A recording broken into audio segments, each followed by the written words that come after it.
عبد الرحمن بجنوری کی تنقید نگاری۔ تعارف۔ عبد الرحمن بجنوری ایک رومانوی نقاد ہیں۔ رومانوی ادیب تاثر پسند اور جمال پرست ہوتا ہے۔ بجنوری نئی تعلیم یافتہ نسل سے تعلق رکھتے تھے۔ مغربی ادب و فنون اور فلسفے سے آگاہ تھے۔ غالب سے وہ متاثر ہی نہیں، مرعوب بھی تھے۔ محاسن کلام غالب کا پہلا جملہ ہندوستان کی الہامی کتابیں دو ہیں، مقدس وید اور دیوان غالب۔ یہ ایک تاثراتی قسم کا دعویٰ ہے، لیکن اس دعوے کی بنیاد بھی انہیں غالب کے کلام ہی سے ملی۔ بجنوری کے علاوہ نواب اعظم الدولہ سے لے کر خورشید الاسلام تک مختلف نقادوں نے غالب کی شاعری کو الہامی قرار دیا ہے۔ بجنوری شعر اور فن کا شستہ مذاق اور فلسفیانہ ذہن رکھتے تھے۔ انہوں نے مولوی عبدالحق کی تجویز پر یہ مقدمہ تیار کیا تھا۔ عبدالحق غالب کے شایان شان دیوان غالب ترتیب دینا چاہتے تھے۔ اس کے لیے انہوں نے ایک لائحہ عمل بھی تیار کر لیا تھا، جس کے مطابق غالب کی شخصیت، سوانح اور ان کے فکر و فن کا جائزہ لینا مقصود تھا۔ بجنوری نے یہ مقدمہ 1916 میں مکمل کر لیا تھا، لیکن اس کی اشاعت 1921 میں عمل میں آئی، جس کا نام محاسن کلام غالب رکھا گیا۔ سبق کا مقصد۔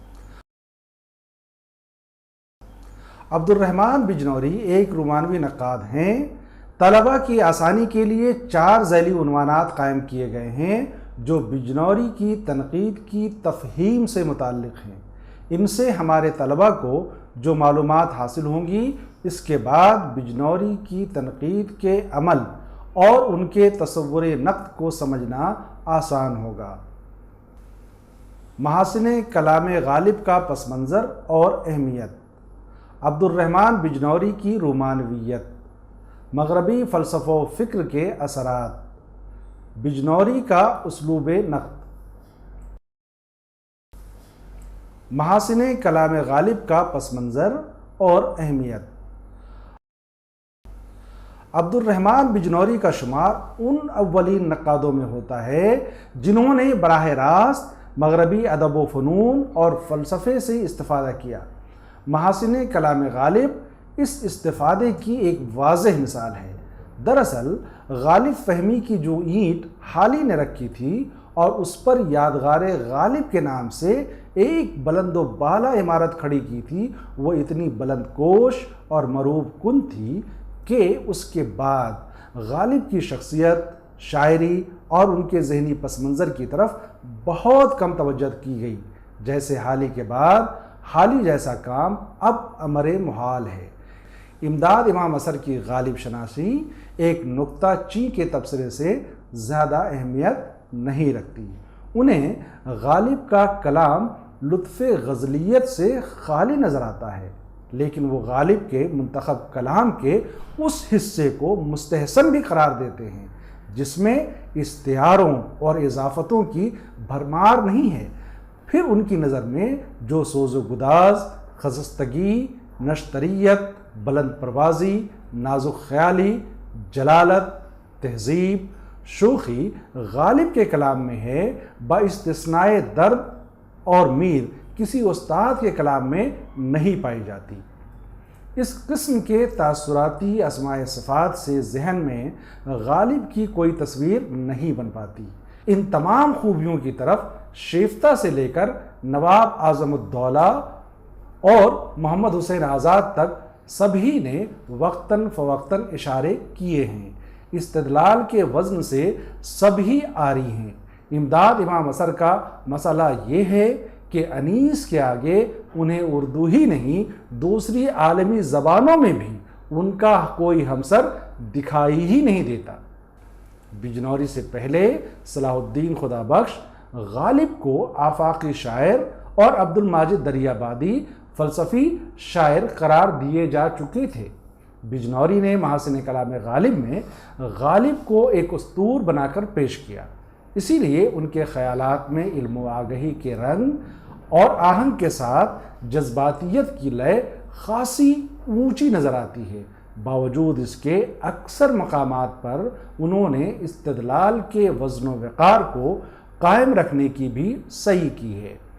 محمد عبد الغفار نے محاسن کلام غالب کے پیش لفظ میں بجنوری کے تبصرے کو ایک نئے ڈھنگ اور جدید انداز فکر کا پہلا نمونہ بتاتے ہوئے لکھا ہے، جس طرح اردو زبان کے شعر و ادب میں غالب کا مقام مخصوص ہے، اسی طرح غالب کے بے شمار مداحوں میں عبد الرحمن بجنوری اپنا ایک خصوصی مقام رکھتے تھے۔ جس طرح غالب نے شعر و سخن کے میدان میں اپنے لیے ایک الگ اور نئی راہ پیدا کی، عبد الرحمن بجنوری نے بھی کلام غالب پر اپنے تبصرے کا ایک نیا ڈھنگ اختیار کیا۔ مولوی عبدالحق نے بجنوری کو دعوت دی تھی کہ وہ دیوان غالب پر ایک مقدمہ لکھے، جس کے لیے انہوں نے ایک تبویب یعنی سناپسس بھی تیار کر لیا تھا، جو حسب ذیل ہے۔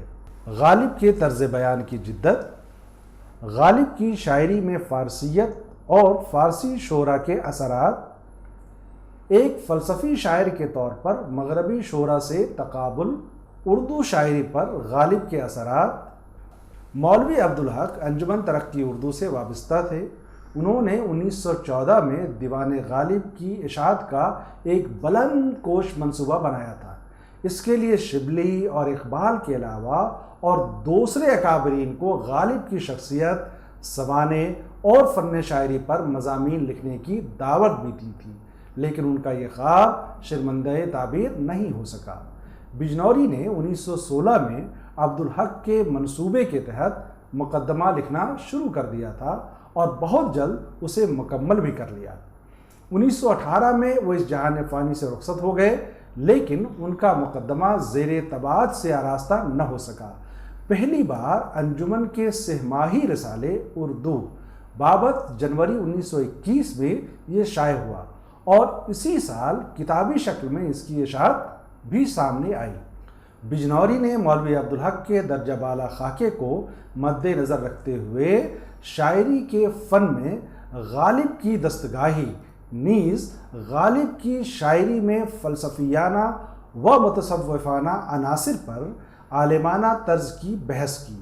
اس کے علاوہ بجنوری نے غالب کے طرز اظہار کی جدت اور انفرادیت، ان کی مشکل پسندی، ان کے لفظوں کے استعمال کا طریقہ، فنی تدابیر کی بلاغت اور پیکر آفرینی کے تعلق سے بھی مثالوں کے ذریعے استدلال قائم کرنے کی کوشش کی۔ بجنوری کی تصنیف ایک نئے طرز نقد کی حامل تھی، اس لیے جہاں وہ مرعوب اور متاثر کرتے ہیں، وہیں ان کا اسلوب بہتوں کے لیے نامانوس بھی تھا۔ عموماً ان کے تحسینی اور مدحیہ انداز نظر کو تنقید کا نشانہ بنایا گیا ہے۔ محاسن کلام غالب کا آغاز ہی اس بلند بانگ دعوے سے ہوتا ہے کہ ہندوستان کی الہامی کتابیں دو ہیں، مقدس وید اور دیوان غالب۔ یہ محض ایک چونکانے والا تاثراتی قول ہے، لیکن اس تاثر کو جھٹلایا نہیں جا سکتا۔ جہاں بجنوری نے غالب کی شاعری کو الہامی قرار دیا ہے، خلیفہ عبدالحکیم کو ان کے کلام میں رحمانی وحی کے ساتھ شیطانی وحی کا بھی اچھا خاصا دخل ملتا ہے۔ عبداللطیف نے بجنوری کے تخیل کی بلند پروازی کو نعرہ مستانہ کہا اور گیان چند نے بجنوری کے طرز نقد کو مذموم قرار دیا۔ عبد الرحمن بجنوری کی رومانویت۔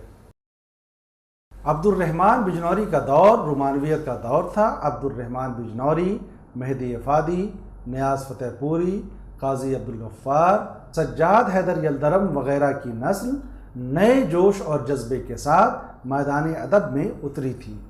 ان ادیبوں کو مغربی علم و ادب سے راست اور گہری واقفیت تھی۔ یہ نسل کسی ایسے نئے تصور سے متعارف کرانا چاہتی تھی جس سے اردو ادب کا کینوس وسیع ہو اور ادب کے قاری کو نئے ادبی تقاضوں کا علم ہو۔ مغرب میں 19ویں صدی کے نصف آخر میں جس جمالیاتی تحریک کو فروغ حاصل ہوا وہ دراصل حقیقت پسندی اور فطرت پسندی کے علاوہ سائنس اور ٹیکنالوجی کی اندھا دھند ترقی کا رد عمل تھا۔ سر سید اور حالی اپنا مشن پورا کر چکے تھے، اب اردو ادب کو ایک نیا رنگ و آہنگ دینا وقت کا تقاضا تھا۔ بجنوری اور یلدرم نے مغربی تاثراتی یا جمالیاتی تحریک سے استفادہ کیا اور محسوس کیا کہ اردو میں اظہار و بیان کی حد تک نئے اسالیب کی اشد ضرورت ہے۔ اس نئی نسل کا طرز احساس نیا تھا، انشا پردازی کی طرف اس کی رغبت تھی، حسن پرستی اس کا شعار تھا۔ اس دور کی شاعری اور افسانوی ادب میں ماضی کی پیشرو روایت سے محض مضامین و موضوعات کی سطح ہی پر نہیں بلکہ زبان کے طریقے استعمال اور حیت کی سطح پر بھی انحراف کیا گیا۔ رومانویت، روایاتی اخلاقیات سے انکار اور ہر اس تصور کو قبول کرنے کا نام ہے جس میں بغاوت کا رنگ شامل ہے اور جو انفرادیت کی تلاش پر مبنی ہے۔ عشق، ذہن و ضمیر کی آزادی اور جذبات و محسوسات کے بے محابہ اظہار کی طرف میلان رومانوی فنکاروں کے باغیانہ شعور کا مظہر ہے۔ اسلوب کی پرستاری اس میلان کی بھرپور نمائندگی کرتی ہے۔ رومانوی فنکار ایسے استعارے اور پیکر خلق کرتا ہے جو بڑی حد تک نامانوس مگر بے انتہا کشش آور ہوتے ہیں، جو تخیل اور وجدان کی کرشمہ سازی پر منتج ہوتے ہیں۔ اسے اپنی تخلیقی قوت کو بروئے کار لانے اور ایسی دنیایں خلق کرنے میں زیادہ دلچسپی اور زیادہ تمانیت ہوتی ہے جنہیں متبادل کہا جاتا ہے، جو زیادہ اجنبیت اور بعید از حقیقت کا تصور فراہم کرتی ہے۔ اسلوب احمد انصاری بجا طور پر رومانوی تحریک کو احساس کی نشت ثانیہ کہتے ہیں کہ 18ویں صدی کے شاعروں اور ادیبوں نے احساس اور وجدان پر عقل، فطرت، نقالی، روایت پسندی اور اساتذہ سلف کے اقتدار کے اتنے پہرے بٹھا دیے تھے کہ خیال اور جذبے کی رانائی، عفت اور تازگی داغدار ہو گئی تھی۔ اگر اس خیال کے تحت بجنوری کے تنقیدی طریقہ کار کا جائزہ لیں تو ان کے تخیل کے عمل، ان کی نثر کے اعجاز اور کم سے کم بساط میں زیادہ سے زیادہ خیالات کو ڈھال دینے کے عمل میں رومانوی شعور کا عمل ہی تہ بتہ کار فرما نظر آتا ہے۔ جو روایت سے کم اخذ کرتا ہے اسے مہیا زیادہ کرنا چاہتا ہے۔ غالب کو غالب کے اندر سے ایک نئے غالب کے طور پر حالی نے نکال کر باہر لایا تھا۔ دوسرا غالب بجنوری نے خلق کیا جو پہلے سے زیادہ پیچیدہ، فلسفیانہ، معنی خیز اور دراک ہے۔ ایسا محسوس ہوتا ہے جیسے بجنوری میں غالب حلول کر گئے ہیں یا غالب نے بجنوری کو اپنی روح میں اتار لیا ہے۔ اس سطح پر پہنچ کر تنقید ایک معجزہ بن جاتی ہے۔ عبد الرحمن بجنوری نے غالب کو اپنی فہم کا حصہ ہی نہیں بنایا بلکہ غالب کی انفرادیت کی جستجو میں اتنے غرق ہو گئے کہ ان کے یہاں غالب ایک نئے وجود، ایک نئی ہستی کے طور پر منکشف ہونے لگتے ہیں۔ عبد الرحمن بجنوری مختلف اشعار کی شرح کرنے کے بعد فطرت کے مظاہرات سے غالب کے ذہنی اور جذباتی رشتے کی نوعیت پر اظہار خیال کرتے ہیں تو وہ انہیں فطرت کا پرستار ثابت نہیں کرتے بلکہ فطرت پسند رومانوی شہری تمدن کی بناوٹی زندگی کے مقابلے میں بدویانہ، آزاد اور بے لوث زندگی کا والا و شائدہ ہوتا ہے، جبکہ غالب بظاہر ایک پرتکلف، مقطع، مسجع بود و باش کے عادی تھے۔ دہلی اس دور میں ایک بڑا شہر اور تجارتی مرکز تھا۔ ابھی سائنسی اور تکنیکی سہولتیں اسے میسر نہیں آئی تھیں۔ دلی کی انفرادی اور اجتماعی زندگی اتنی بار الٹ پلٹ ہوئی، اتنی بار اس پر قیامتیں ٹوٹی، اتنی بار برباد اور پھر آباد ہوئی کہ عوام الناس کے لیے موت ہی زندگی کا وقفہ ٹھہری۔ جس نے زندگی کے اندر ہمیشہ موت کو مرتعش یا جلوہ آرا دیکھا ہے۔ اس کے لیے ساری چیزیں آسان ہیں۔ غالب کی دلی ایسے ہی عوام الناس کا جنگل تھا۔ غالب نے اسے اپنے نظام احساس کا حصہ بنا لیا تھا، جس کے بناؤ کی ایک شان تھی، جس کے بگاڑ کا ایک وقار تھا۔ عبد الرحمن بجنوری نے غالب کو کشتۂ شہر دلی کے طور پر دیکھا ہے۔ وہ لکھتے ہیں، مرزا کا جی لبے دریا خاموش مرغزاروں سے زیادہ شہروں کے پرشور کوچوں میں لگتا ہے، جہاں زندگی شعاع منتشر کی طرح ہفت رنگ جلوہ دکھاتی ہے۔ مرزا کے نزدیک دلی کی گلیوں یا رونق یا ویرانی، خوش وقتی یا افسردگی، شورش یا خاموشی، خود ان کے اپنے احساسات کی خارجی تصویریں ہیں۔ جو صورتیں ادھر ادھر رواں و دواں نظر آتی ہیں، وہ مرزا کے نزدیک ان کے اپنے خیالات کے مجسمات ہیں۔ ان کو القاء کے لیے سر و چنار، شب ماہ، لب آب، صحبت یار میں بادہ و ساغر دیکھنے کی ضرورت نہیں۔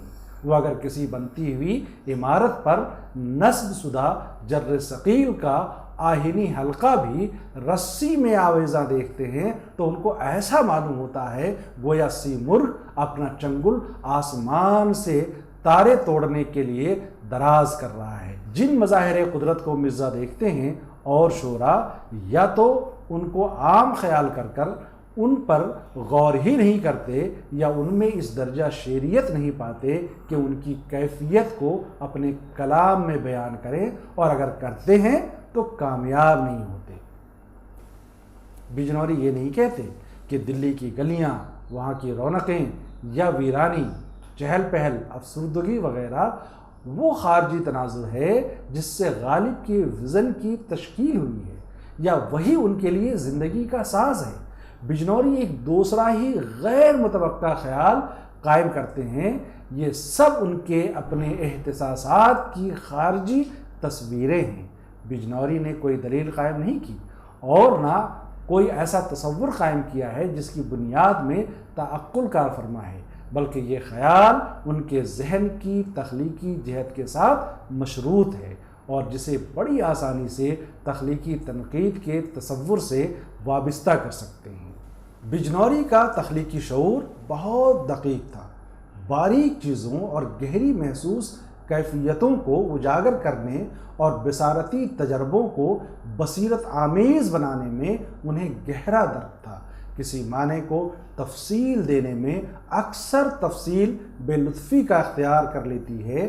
بجنوری کی تاثراتی تفصیلات فکر محسوس کے تجربے سے گزارتی ہیں، اور جیسے جیسے وہ چیزوں پر سے حجاب الٹتے جاتے ہیں، سارا دائیں بائیں، سارا پش و پیش، سارا تناظر زندگی کے ہزار رنگوں سے معمور ہو جاتا ہے۔ غالب کا شعر ہے، بساط عجز میں تھا ایک دل، یک قطرے خوں وہ بھی، سو رہتا ہے بے انداز چکیدن سرنگوں وہ بھی۔ شعر ہاضہ کے مختصراً ایک معنی یہ نکلتے ہیں کہ ہماری فطرت میں انکسار اور عاجزی کا خاص دخل تھا۔ اس وتیرے کا نتیجہ نکلا کہ دلی جیسی قیمتی چیز ایک دن محض ایک خون کی بوند میں سمٹ گئی، اور بوند کی کیا بساط، وہ اب ٹپکا تب ٹپکا۔ بجنوری رنگا رنگ تلازموں کا ایک سلسلہ سا قائم کر دیتے ہیں جس میں ان کی بصارت و بصیرت کے تجربے بھی شامل ہوتے ہیں، اور دوسرے ایسے دلائل بھی جن کا تعلق ان کے علم سے ہے۔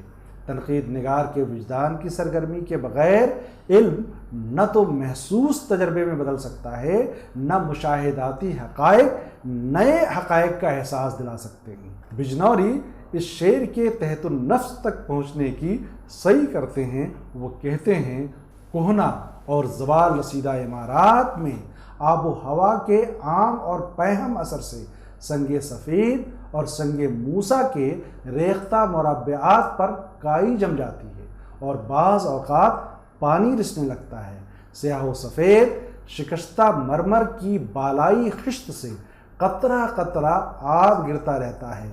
قطرے ایک دوسرے کا تعاقب کرتے ہوئے آتے ہیں، اور جو سب سے آگے ہوتا ہے وہ مقام مقررہ پر پہنچ کر چشم زدن توقف کے بعد گر پڑتا ہے۔ جو چیز قطرے کو فوراً گر پڑنے سے روکتی ہے وہ پانی کے سالمات کا باہم ملحق ہونا ہے، لیکن کہاں ایک قطرے کی قوت قرار، کہاں تمام کرۂ ارض کی کشش نقل، کرہ کیا تاب لا سکتا ہے۔ مرزا غالب اپنے دل کا ٹپکتے ہوئے قطرے سے مقابلہ کرتے ہیں۔ انسان کے دل کو اطباء فرنگ نے ناشپاتی سے تشبیہ دی، لیکن درخت میں آویزاں ناشپاتی کا بالائی حصہ خرد اور زیریں کلاں ہوتا ہے اور دل کی حالت اس کے خلاف ہے۔ دل کی کوئی تشبیہ خون کے ٹپکتے ہوئے قطرے سے بہتر ممکن نہیں۔ علاوہ ازیں دل کی لاچاری اور عاجزی کی کیا تصویر ہے۔ بجنوری نے اکادمیاتی شارحین کے برخلاف اپنے بصری تجربے کو تخیلی آب و رنگ دینے کی صحیح کی ہے۔ یہ تشریح اسکرین پلے کا تاثر فراہم کر رہی ہے۔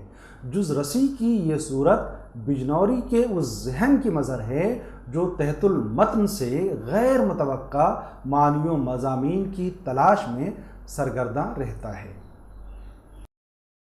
مغربی فلسفہ اور فکر کے اثرات۔ حالی نے پیروی مغرب کی جو طرح ڈالی تھی، بعد ازاں اس کی توسیع امداد امام اثر اور بجنوری کے ذریعے عمل میں آتی ہے۔ دونوں ہی مغربیت کو شک کی نگاہ سے دیکھتے ہیں اور اسے مشرقی روایات کے پیش نظر اچھی مثال قرار نہیں دیتے۔ محاسن کلام کے ابتدائی حصے میں وہ اپنا موقف ان لفظوں میں بیان کرتے ہیں: تنازع البقاء میں مغلوب ہو کر ایشیائی ایسے مروب ہو گئے ہیں کہ اپنے ہر فعل و خیال کا موازنہ مغربی اقوال و آراء سے کرنے لگے ہیں۔ یہ وہ خزامی ہے جس کی زنجیروں کو تلوار بھی نہیں کاٹ سکتی۔ بس کیا تعجب ہے اگر اس یورپ زدگی کے زمانے میں طالب علم اور انگریزی تعلیم یافتہ مرزا غالب کا شیکسپیئر اور ورڈسورتھ اور ٹینیسن سے مقابلہ کرتے ہیں اور خوش ہوتے ہیں۔ افسوس یہ کوتاہ نظر یہ نہیں جانتے کہ شاعری اور تنقید پر کیا نادانستہ ظلم ہوتا ہے۔ بجنوری غالب کے بیشتر کلام کو فلسفیانہ کہتے ہیں، اور جہاں فلسفیانہ فکر ہوگی وہاں ابہام کا واقعی ہونا لازمی ہے۔ یہی ابہام انہیں غالب کی طرح گوئٹے کے یہاں نظر آتا ہے۔ غالب کے یہاں نئے الفاظ اس لیے وارد ہوتے ہیں کہ بقول بجنوری جب مرزا اپنے فلسفیانہ خیالات کے لیے موزوں الفاظ کی تلاش کی تو اردو کے ذخیرے الفاظ کو بہت محدود پایا، لیکن قاعدہ ہے کہ جہاں نیا خیال پیدا ہوتا ہے نیا لفظ خود بخود پیدا ہو جاتا ہے۔ اسی بنیاد پر بقول بجنوری وہ کسی لفظ کی تکرار نہیں کرتے، بلکہ یہ کہ وہ کسی خیال کا اعادہ نہیں کرتے، جبکہ یہ دونوں باتیں غالب کے یہاں ملتی ہیں۔ باوجود اس کے یہ شاعری کا عیب بھی نہیں ہے۔ بجنوری کے وقتوں میں مغربی فلسفہ نئی تعلیم یافتہ نسلوں کے ذہن پر شدت سے اثر انداز ہو رہا تھا۔ لیمارک، ڈارون، چارلز کا نظریہ ارتقاء مغرب میں بھی موضوع بحث بنا ہوا تھا۔ جہد البقاء اور تنازع البقاء، مادہ، روح، فطرت کے انتخاب، ذہن و نفس کے اعمال، علم کے معروضات، عینیت اور شیعیت یعنی تھنگزم جیسے فلسفیانہ موضوعات کا اثر تخلیقی شعور پر بھی پڑ رہا تھا۔ بجنوری نے اسی اثر کے تحت غالب کے اکثر اشعار کا مطالعہ فلسفیانہ سطح پر کیا ہے۔ بجنوری نے ڈارون اور اسپینسر کے برخلاف برگساں کے تصور ارتقاء کا بھی ذکر کیا ہے، جو تخلیق کون و مکان اور ساری انسانیت کے پس پشت ایک داخلی قوت کے عمل سے ارتقاء کے عمل کو جوڑتا ہے کہ زندگی مادہ سے نکلی ہے اور ذہن زندگی سے برآمد ہوا ہے۔ نہ تو مادے میں زندگی ہے نہ زندگی میں دماغ یا ذہن۔ بنیادی حقیقت محض پرجوش قوت یعنی ایلن وائٹل ہے۔ برگساں ارتقاء کے اس تصور ہی کو رد کرتا ہے کہ تمام تبدیلیوں کے پیچھے ایک میکانیکی عملیہ یعنی پروسیس کار فرما ہے۔ وہ فلسفہ غایات کے اس تصور کو رد کرتا ہے کہ کہ نظام فطرت میں مقصد کی کار فرمائی ہے۔ بجنوری کہتے ہیں کہ زمانے جدید کا سب سے بڑا فلسفی برگزاں اس ارتقاء کے عمل کو جانتا ہے اور کہتا ہے کہ حیات جو تمام عالم میں جاری و ساری ہے بالذات آمادہ ارتقاء ہے، دنیا برابر تکمیل پا رہی ہے اور منتظر ہے۔ غالب نے اس بات کو کس نزاکت سے کہا ہے، ملاحظہ فرمائیں۔ آرائش جمال سے فارغ نہیں ہنوز، پیش نظر ہے آئینہ دائم نقاب میں۔ عالم کون و مکان کے بارے میں کہیں وہ اپنشدوں سے حوالے مستعار لیتے ہیں، کہیں مسئلہ ارتقاء کے ضمن میں ڈارون، اسپنسر، ہیکل اور مشرقی مفکرین میں الفارابی، ابو علی سینا اور الحسن کا نام لیتے ہیں، اور اس نتیجے پر پہنچتے ہیں کہ مرزا غالب نے بھی مسئلہ ارتقاء کو پہچانا ہے۔ آگے چل کر مثالاً یہ شعر پیش کرتے ہیں: چھوڑا مہ نقشب کی طرح دست قضا نے، چھوڑا مہ نقشب کی طرح دست قضا نے، خورشید ہنوز اس کے برابر نہ ہوا تھا۔ اس طرح بجنوری نے جا بجا مختلف افکار و تصورات کے ساتھ مربوط کر کے غالب کے اشعار کی جو تعبیرات پیش کی ہیں وہ ان کے علم، ذہانت، فلسفے اور سائنسی انکشافات سے ان کی غیر معمولی رغبت کی مظہر ہیں۔ موت اور زندگی کا مسئلہ ہو کہ غالب کی شوخی اور ظریفانہ جوش خوئی کا، مشاہدہ حق اور بادہ ساغر کی گفتگو ہو کہ حسن خارج میں ہے کہ باطن میں، جیسے سوال عشق حقیقی میں ایک دائمی کیف کیوں کر ہے اور وصال یار وہیں کیوں ہے جہاں عشق آرزو خام ہے اور اسیر آز ہے۔ بجنوری نے اکثر عینی نقطہ نظر سے تخیل کاری کی ہے۔ انہیں اجمال و اختصار کے ساتھ اپنے خیالات کو باندھنا خوب آتا ہے، اسی لیے جہاں تعویل کا گمان ہوتا ہے وہاں بھی اس دورانی کی مہلت بھی بہت قلیل ہوتی ہے، اس لیے بجنوری کو پڑھنے والا اسے بھی گوارا کر لیتا ہے۔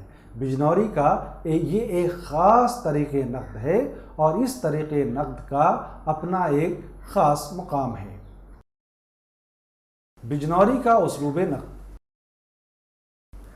عبدالرحمن بجنوری نے ادبی سفر کا آغاز تاثراتی اور انشائیہ نما مضامین سے کیا تھا۔ ان مضامین میں ایک خاص تخلیقی اسلوب کو پانے کی کوشش صاف نظر آتی۔ یہ عہد ہی اسلوب کی پرستاری کا تھا۔ یلدرم کی تحریروں میں ذہانت آمیز زبان و بیان کا پہلو نمایاں ہے۔